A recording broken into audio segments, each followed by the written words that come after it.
ফজরের কসম করে আল্লাহ বলেছেন, ফজর সকাল, ফজর নিঃশ্বাস ছাড়ে।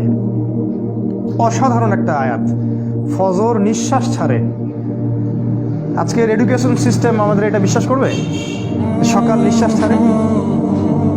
কোরআন বলেছে ফজর, ফজরের সময় মালায়েকা চলে আসেন, কেরাত হয় ইমামে, তারা শোনেন, কারা কারা নামাজে আসছেন তারা লিখে রাখেন, আল্লাহর কাছে লিস্টটা নিয়ে যান, নিয়ে গিয়ে দেখান যে ফজরের জামাতে হাজির ছিল। আবার আসরের জামাতে আরেক দল ফেরেশতা আসে, তারা আবার দেখেন আসরের জামাতে কারা কারা আছে, তারা আবার ফজর পর্যন্ত থাকে।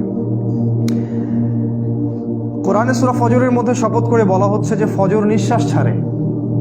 আমাদের এডুকেশন সিস্টেমকে বিশ্বাস করবে কথাটা? ফজর নিঃশ্বাস ছাড়ে, তারা বল পাগলের প্রলাপ, কি বলে, হয়তো গাল গল্প বলে। এই জন্য আমি বারবার বলি যে this education system is created by দাজ্জাল। এই এডুকেশন সিস্টেমটা ক্রিয়েট করেছে দাজ্জাল নিজেই। তার উদ্দেশ্য একটাই, কিভাবে আমাদের পুরো জেনারেশনের পর জেনারেশন, প্রজন্মের পর প্রজন্মকে আল্লাহ থেকে দূরে সরানো যায়, এটাই উদ্দেশ্য, আর কোনো উদ্দেশ্য নেই। একজন পিএইচডি ডিগ্রি অর্জন করবে, কিন্তু ভিতর থেকে হবে অন্ধ। একজন ডক্টরেট করবে, বাইরে থেকে ডিগ্রি নিয়ে আসবে, তার বাবা মা থাকবে বৃদ্ধাশ্রমে। সে ইন্টারনালি ব্লাইন্ড। আল্লাহ পাক এরকম অনেক কসম করেছেন, একটা কসম সময়ের কসম। সময়ের কসম আল্লাহ কেন করলেন সেটা বলার আগে বলছি, আল্লাহ যে কসম করলেন, আমাদের জন্যও কি কসম করার বিধান নাই? আছে। আমরা যদি কসম করি তাহলে শুধু আল্লাহর নামেই করতে হবে। কারণ একটা হাদিসে রাসূল সাল্লাল্লাহু আলাইহি ওয়াসাল্লাম বলেছেন, মান হালাফা বিগাইরি ইসমিল্লাহ ফাকাদ কাফার। যে ব্যক্তি আল্লাহ ছাড়া অন্য কারো নামে কসম করলো, সে কুফরি করলো। আমরা যখন কসম করব অবশ্যই আল্লাহর নামেই কসম করতে হবে। ছোটবেলায় আমরা শিখেছিলাম আল্লাহর কসম করতে হয় না, এই জন্য আমরা মায়ের কসম করতাম, বাবার কসম করতাম। এখন আমরা দেশের কসম করি, মাতৃভূমির কসম করি। তা আল্লাহ বলেছেন কসম করতে হবে শুধুমাত্র আল্লাহরই, অন্য কারো না। তবে আল্লাহ রাব্বুল আলামিন তার সৃষ্টির কসম করেন, যেমন রাত দিন, ফজর, ডুমুর ফল, কোরআন, চাঁদের, সময়ের ইত্যাদি। সময়ের কসম করার অর্থ কি? সময়ের কসম আল্লাহ পাক কেন করছেন? আল্লাহ পাক যখন কোনো কিছুর কসম করছেন বুঝতে হবে ওই বিষয়টা অত্যন্ত গুরুত্বপূর্ণ। এটা বোঝার জন্য খুব বেশি বুদ্ধির দরকার নাই। আল্লাহ পাক তো সহজে কোনো বিষয়ের কসম করবেন না। আর কোরআন নাজিল করার সময় আল্লাহ পাক খুবই ইকোনমিক্যাল। কোন দিকে? শব্দ চয়নের ক্ষেত্রে আল্লাহ পাক অতিরিক্ত কোনো শব্দই চয়ন করতে চাচ্ছেন না, যেটা দরকার সেটা নাজিল করছেন। অহেতুক কোনো শব্দ কিন্তু কোরআনে নাই। কোরআন এমন একটা কিতাব যেটার একটা শব্দ দিয়ে একটা জাতির ইতিহাস বলা হয়েছে। সিরিয়াসলি, সূরা কাহফের মধ্যে একটা শব্দ আছে। যুলকারনাইন বাদশা যাচ্ছেন একদিকে, একটা কওমকে দেখতে পেলেন যে কওমের সূর্যের আলো থেকে বাঁচার কোনো বুদ্ধি ছিল না। তারা জানতো না কিভাবে সূর্যের আলো থেকে নিজেদেরকে রক্ষা করতে হবে। আল্লাহ ভালো জানেন এই জায়গাটা কোথায়। আল্লাহ পাক শুধু বলেছেন কাযালিকা, ওরা এরকমই ছিল, এতটুকু। ওই সম্প্রদায়টা এমনই ছিল বলে আল্লাহ পাক অন্য প্রসঙ্গে চলে গেছেন। একটা ওয়ার্ড দিয়ে একটা সম্প্রদায়ের কথা বলেছেন আল্লাহ পাক। শব্দ আল্লাহ পাক অহেতুক চয়েস করবেন না। তাই সময়ের শপথ কেন করলেন? 3টা কারণে করতে পারেন, শর্ট করে বলছি। একটা হলো, অবশ্যই আমাদেরকে চোখে আঙ্গুল দিয়ে দেখিয়ে দেওয়া হচ্ছে যে আমাদের জীবনের সবচেয়ে গুরুত্বপূর্ণ জিনিস সময়।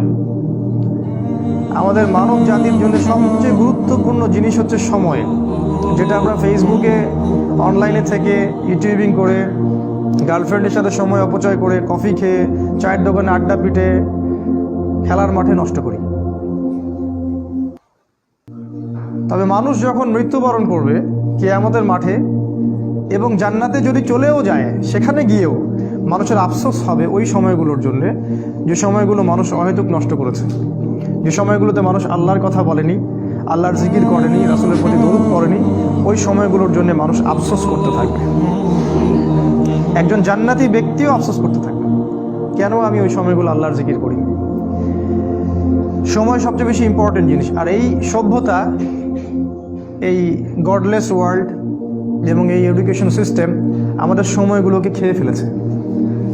এখন আমার মনে হয় এই 30 বছরের জীবনে এসে আমার কাছে মনে হয় যে আমার জীবনের 15 বা 18টা বছর অপচয় হয়ে গেছে। হাফেজ হতে পারতাম, আমি হয়তো হাদিসেরও হাফেজ হতে পারতাম, বুদ্ধি ব্রেন ভালো ছিল, ফার্স্ট হতাম সবসময়। আমি হয়তো ফিক পড়তে পারতাম, ইতিহাস পড়তে পারতাম, সিরাত পড়তে পারতাম। এখন সারাদিন রাত যত কাজই করি না কেন আত্মতৃপ্তি হয় না, মনে হয় কিছু না কিছু গ্যাপ থেকেই গেল, আর এই গ্যাপটা কখনো পূরণও হবে না, অসম্ভব।